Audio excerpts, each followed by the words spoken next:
लेके गोदिया में जोर अजमाई हा। एक सुनो ना,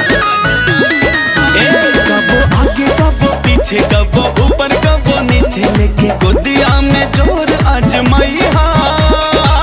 पलंग पयाल नहीं लई हा, पलम बिना मेहनत कलाई का खेलई हा। पलंग पयाल नहीं लई हा, पलम बिना मेहनत कलाई का खेलई हा। अरे का बुझाइल राजा।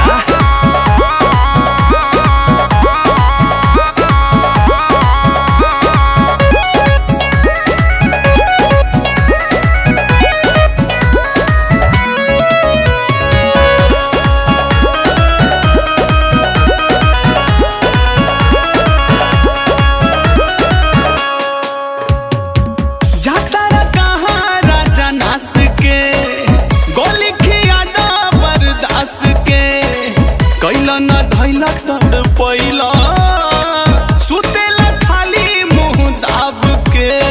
अरे कहिया ने उपवास रखी बोलो।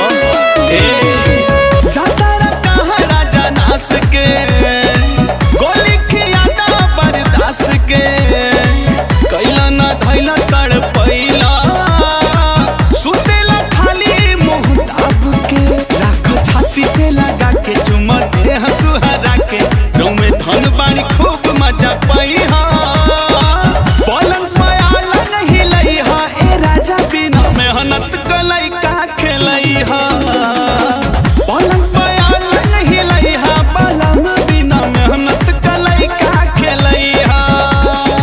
अरे जा साफे पहुंचते बारा का।